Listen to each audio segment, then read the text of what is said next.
Tong Podcast. Jumpa lagi dengan Tong Podcast, mari Tong cerita.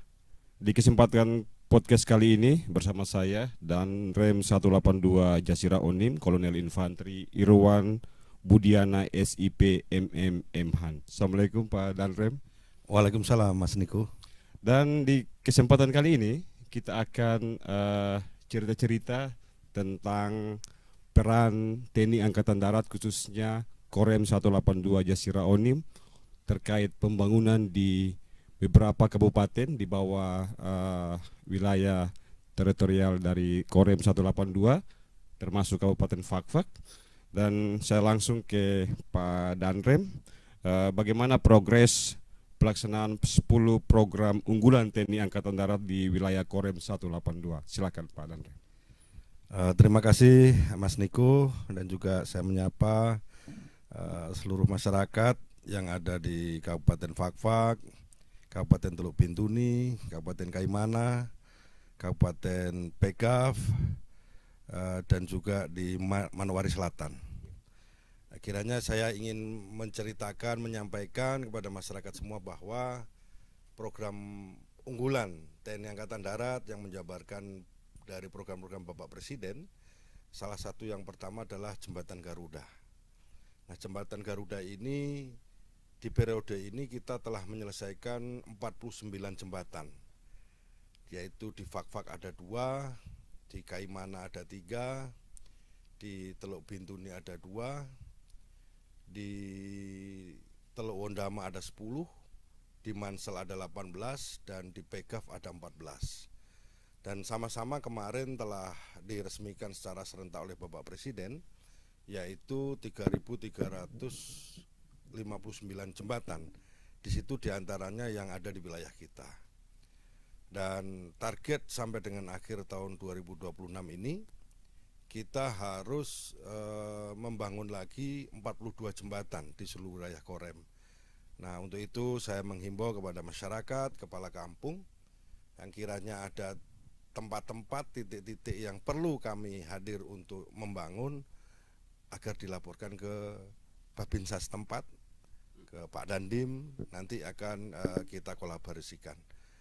Dan menjadi catatan saya bahwa pengerjaan jembatan ini TNI Angkatan Darat juga bergotong royong dengan masyarakat. Dan di beberapa tempat kita bisa melihat langsung dari manfaat jembatan-jembatan ini. Di antaranya akses untuk anak-anak sekolah, akses juga untuk mengeluarkan hasil kebun. Nah, itu sudah sangat dirasakan masyarakat. Mas Niko, itu baru satu tentang jembatan. Selanjutnya yang kedua adalah TNI Angkatan Darat Manunggal Air. Nah, Manunggal Air ini adalah pembuatan air bersih atau pembuatan sumur bor maupun air persawahan. Dan di jajaran Korem kita di 182 ini kita telah menyelesaikan 50 titik. Di antaranya untuk Fakfak sendiri 6 titik. Dan di periode Oktober nanti Fakfak ini akan dibangun lagi sumur bor sejumlah 16 titik. Itu karena memang Fakfak sendiri kita saat-saat ini butuh air ya, kekeringan ini. Ya, kemudian Pak Danrem, dari total 50 sumur bor yang rencana dibangun di wilayah Korem 182 ini, yang menjadi prioritas, daerah yang menjadi prioritas itu daerah dari mana saja, Pak Danrem? Iya, kalau saya melihat memang Fakfak ini menjadi prioritas. Terus tanggal 13 kemarin saat peresmian di Wondama, di sana baru diselesaikan 16 titik. Dan saya sendiri datangi oleh beberapa tokoh masyarakat, Bapak Pendeta, karena pada saat peresmian itu salah satu titiknya adalah di gereja. Beberapa perwakilan tokoh agama, terutama Bapak Pendeta, itu minta di gereja-gereja yang ada di Teluk Wondama itu kurang lebih kemarin ada 30, minta juga dibuatkan. Nah, ini sedang kami sinergikan, kami tinjau, dan nanti kami usulkan kepada Markas Besar Angkatan Darat agar kiranya bisa juga dikerjakan. Jadi saat ini 50 sudah tergelar, dan waktu dekat nanti yang akan digelar kembali. Di luar yang 50 yang sudah jadi ini, ada 16 lagi di Fakfak.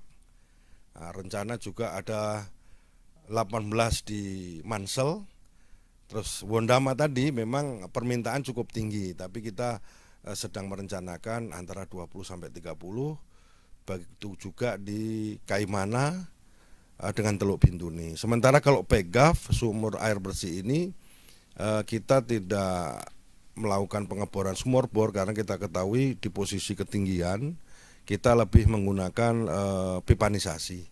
Jadi kita membangunkan bak tampungan, setelah itu kita gunakan pipa HDPE untuk mengalirkan ke tempat-tempat masyarakat. Demikian Mas Niko. Dan ini kan butuh dukungan dari berbagai pihak, terutama pemerintah daerah. Dukungannya seperti apa ini Pak? Betul. Jadi program ini kita sinergikan dengan pemerintah daerah karena kehadiran kita ini juga untuk membantu pemerintah daerah dalam mempercepat pembangunan. Yang sudah tersinergi dan terlaksana setiap tahun yaitu TMMD, itu memang sudah terjadwal. Di luar itu seperti kemarin saya ke Wondama, Pak Bupati juga menyampaikan sumur bor ini Pak Bupati minta juga digandeng OPD-nya. Teknis tentang itu, karena Pak Bupati bilang, wah ini kalau dikerjakan cepat begini langsung manfaatnya dirasakan masyarakat.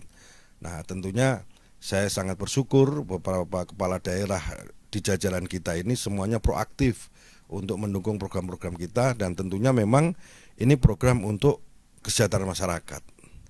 Demikian Mas Niko. Iya, Pak Danrem, menarik tadi Pak Danrem sampaikan ada pembangunan jembatan Garuda dan juga ada sumur bor. Ada satu program yang jadi fokus TNI Angkatan Darat khususnya di Korem 182 yaitu ketahanan pangan. Bagaimana progresnya ini? Baik, ketahanan pangan kalau di wilayah kita ini ada 2 tempat Bapak ya, yang Mas Niko yang memang secara potensi lahan ada, yaitu di Fak-Fak sendiri, kita di Bombray atau di Kinam tepatnya, dan di Mansel. Kalau Mansel memang selama ini sudah berjalan ya, sudah berjalan. Nah ini memang ketahanan pangan ini seiring dengan apa yang diinstruksikan oleh Bapak Presiden, saat ini sedang kita kerjakan berkolaborasi juga dengan YONTP yang sudah ada. Ya, contohnya di Fak-Fak ini sudah ada 808, di Wondama ada 862, terus di Kaimana ada 864, lanjut lagi kita yang masih punya PR nih untuk menyiapkan lahan YONTP ya. Sekaligus saya ingin menghimbau, menyampaikan kepada masyarakat, mohon kiranya bisa dibantu untuk penyiapan lahan ini terkait dengan pemerintah daerah adalah di Teluk Bintuni. Teluk Bintuni ini kiranya Bapak Bupati juga sudah melakukan peninjauan akhir kemarin, di awalnya di Wamesa, kita geser sedikit ke Tresia kalau tidak salah, itu juga sudah oke. Dan satu lagi di PEGAF. Tinggal 2 titik ini yang menjadi PR kami untuk penyiapan YONTP di tahap 5. Jadi memang ketahanan pangan ini kita kerjakan bersama-sama. Di sini pun kemarin di Fak-Fak juga kita salah satu ketahanan pangan adalah penanaman pala secara serentak kemarin. Itu juga salah satu komoditi unggulan kita di sini yang di luar padi ya. Kalau padi memang Mansel dengan di Kinam itu kita sudah laksanakan. Demikian Mas Niko. Kemudian untuk koperasi desa atau kelurahan Merah Putih. Ya. Untuk wilayah Korem 182 apakah sudah berjalan maksimal atau bagaimana ini Pak? Baik Mas Niko, sekaligus saya ingin menjelaskan perihal perkembangan koperasi desa Merah Putih ya. Di jajaran kita memang kalau sesuai dengan tuntutan per desa, per kampung dengan jumlah penduduk 500 orang itu memang kita cukup kesulitan. Namun dari jumlah data yang masuk saat ini kita sedang mengerjakan di 45 titik dari seluruh wilayah Korem. Nah, di Fak-Fak sendiri ini ada 13 titik. Ya, 13 titik itu 2 titik sudah 100%. Sementara untuk 5 titiknya di angka 80-90%, sisanya masih mengikuti untuk bisa kita targetkan selesai di awal bulan September. Ini termasuk yang di Mansel ya, di Mansel itu cukup banyak dan sudah banyak yang 100%, dan juga di PEGAF ada 2 titik, 3 titik di sana, 1 titik sudah 100%, Teluk Undama 3 titik sudah 100% semua, Kaimana ada 1 titik juga sudah 100%. Nah, terkait dengan KDKMP ini Mas Niko yang ingin saya sampaikan bahwa Bapak Presiden itu menginginkan adanya rantai pasok sampai langsung ke masyarakat. Nah, ini sebenarnya yang simpang siur saat ini banyak terjadi bahwa sudah ada swasta yang bikin ini itu. Kenapa kok ada KDKMP ini? Ya contoh, saya ambil satu jenis komoditi gas gitu ya. Gas kalau sesuai dengan aturannya itu kan gas melon itu 16.000 semisal. Sekarang di masyarakat bisa sampai 25.000. Itu kalau di Jawa ya, kalau di lingkungan kita mungkin lebih tinggi lagi kan gitu. Nah, itu sebenarnya yang bila mana nanti sudah disiapkan atau menjadi komoditi dagangnya dari KDKMP ini, pemerintah menjamin bahwa sesuai undang-undang itu 16.000 harga itu subsidi itu sampai masyarakat 16.000 begitu. Nah, selama ini tentunya harganya menjadi selisih itu ya. Yang menikmati kan ya pengusaha-pengusaha atau pihak-pihak yang punya usaha itu gitu. Jadi sebenarnya pemerintah ingin menjamin barang subsidi yang memang itu disubsidi untuk rakyat nyampe ke rakyat ya sesuai dengan harganya. Demikian Mas Niko. Ya, Pak Danrem, Koperasi Merah Putih ini menarik ini di berbagai platform sering menjadi perbincangan publik. Iya, betul. Bahwa kehadiran Koperasi Merah Putih ini bisa mematikan usaha-usaha yang lain. Oke. Itu bagaimana menipisnya ini Pak Danrem? Ya, kalau kita lihat seperti yang saya sampaikan di awal tadi bahwa KDKMP ini fokus utamanya adalah menjamin kebutuhan pokok masyarakat kita ini yang dijamin oleh pemerintah itu benar-benar sampai dengan harga dan kualitas yang sama. Nah, sementara ini kalau sebelum KDKMP berjalan kan ada usaha-usaha swasta ya, kita tidak menyebut mereknya ya, usaha-usaha swasta dan juga ada usaha-usaha kecil mungkin yang dilakukan oleh masyarakat. Nah, saya kira nanti KDKMP hadir ini tidak akan mematikan justru lokal dari ekonomi bisnis yang ada di suatu kampung atau suatu desa itu berkembang dari KDKMP dan tidak ada dominasi istilahnya itu dominasi dari orang-orang yang punya modal besar, punya usaha besar, itulah yang akan mengeruk keuntungan gitu.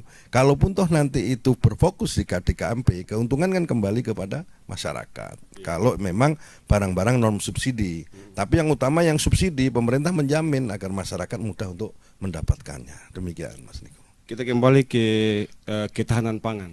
Oke, Mas Niko. Menjadi fokus perhatian Presiden dari pusat sampai ke daerah. Untuk melibatkan petani-petani lokal itu bagaimana itu, Danrem? Ya. Jadi memang sudah dalam aturannya ya. Contoh untuk mendapatkan pupuk kan tidak bisa pupuk perorangan mendapatkan, harus kelompok tani. Nah, mengedepankan itulah maka TNI ikut dalam ketahanan pangan ini ya, otomatis ya kita bersama-sama dengan para kelompok tani yang ada. Tidak terus ketahanan pangan yang dilakukan TNI itu TNI melakukan sendiri gitu. Karena contoh untuk serapan pupuk dan lain-lain, pemerintah tetap menurunkan melalui kelompok tani. Jadi kita ingin bersama-sama dengan kelompok tani yang ada, manakala adalah hal yang cukup berat dalam hal mungkin pematangan lahan, pembukaan lahan, nah kita hadir di situ. Beberapa waktu lalu kan Pak Menteri sempat ditanya, kenapa melibatkan TNI dalam ini? Pak Menteri menjawab, Menteri Pertanian, bahwa saya kurang kader untuk PPL di lapangan, maka artinya yang cepat butuh kolaborasi. Iya, betul. Pemerintah daerah, petani lokal, mahasiswa, Babinsa juga ikut betul. Sama saat ini juga saya informasikan Mas Niko bahwa ada namanya Kader Transmigrasi Patriot atau adik-adik kita dari UI, dari Unpad, dari Makassar, dari mana-mana yang dikoordinir Kementerian Transmigrasi untuk melaksanakan semacam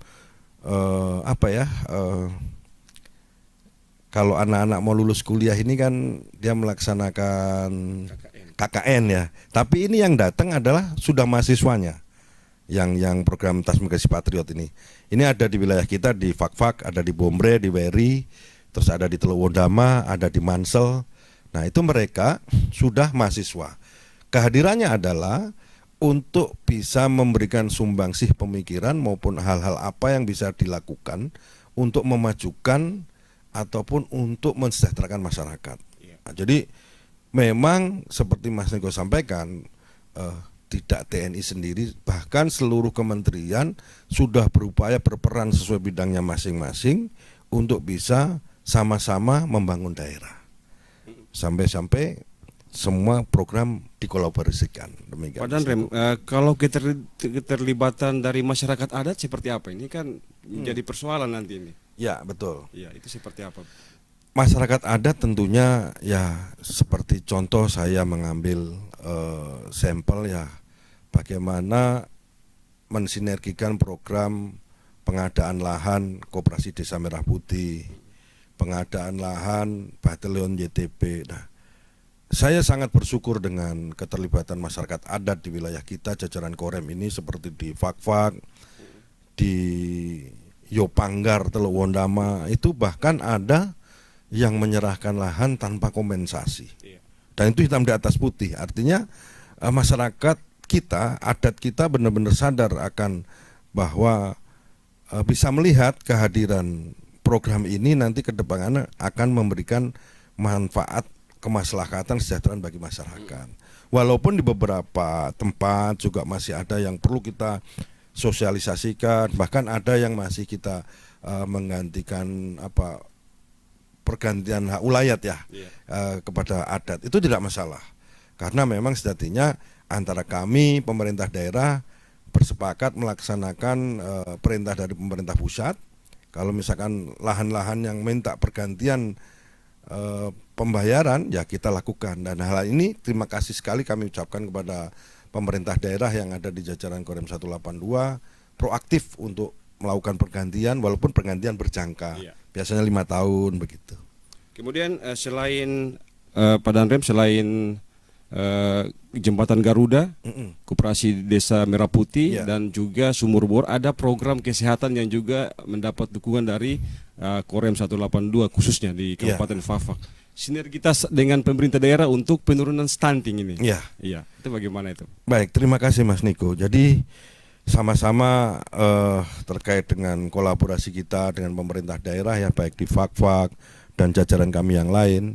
Terkait stunting ini memang sama-sama kita berfokus untuk bagaimana generasi kita ke depan bisa lebih baik. Nah, sebenarnya stunting ini waktu-waktu awal sebelum muncul program Bapak Presiden MBG ini kan sebenarnya program pamungkasnya untuk mengatasi stunting sebenarnya ini. Tapi sebelumnya kita juga sudah melakukan ke daerah-daerah terpencil, dengan kita bersama-sama dengan pemerintah daerah dari Kementerian Kesehatan, Kementerian Sosial, bahkan di beberapa daerah seperti di Wondama ya, itu kita bentuk orang tua asuh begitu. Orang tua asuh dari OPD yang ada. Jadi misalkan kita mau memprogres stunting di suatu daerah A begitu. Ada sekian orang, sekian anak yang kita sedang fokuskan begitu. Ya. Nah, di situ untuk sekian lama, berapa hari kita akan memfokuskan dia, kita lihat perkembangannya dari 3 bulan misalkan dari sekian orang itu. Nah, itu Pandandimnya sudah bisa mengajak rekan-rekan di pemerintah daerah, kita membutuhkan untuk mensupport gizinya dan lain-lainnya. Ini mari kita patungan ya, apa istilahnya itu. Hari ini tanggung jawab siapa, besok tanggung jawab siapa, dan seterusnya. Babinsa mengecek perkembangan. Hari ini berat badannya sekian, ininya sekian. Nah, sampai 3 bulan ternyata hasilnya bagus. Artinya benar-benar terlaksana, ada peningkatan si anak yang sedang kita program ini. Nah, disitulah memang akhirnya membuka hati kita semua. Kalau kita bisa bersama-sama, kita bisa lakukan itu. Ya. Begitu Mas Niko. Intinya adalah dibutuhkan kolaborasi. Kolaborasi, nggak bisa kita sendiri Mas Niko. Baik Pak Danrem, satu pertanyaan lagi. Bentuk nyata dari program Korem 182 khususnya tentang penghijauan. Oke. Nah, itu seperti apa? Ya, Penghijauan di jajaran Korem yang sudah kita lakukan, di Fak-Fak ini juga sudah kita lakukan penanaman mangrove ya. Kemarin juga kita semi konservasi, kita buat ekowisata itu bersama-sama yang di Bonyom ya. Di Bonyom itu kita sama-sama sekaligus pada saat itu untuk perayaan 132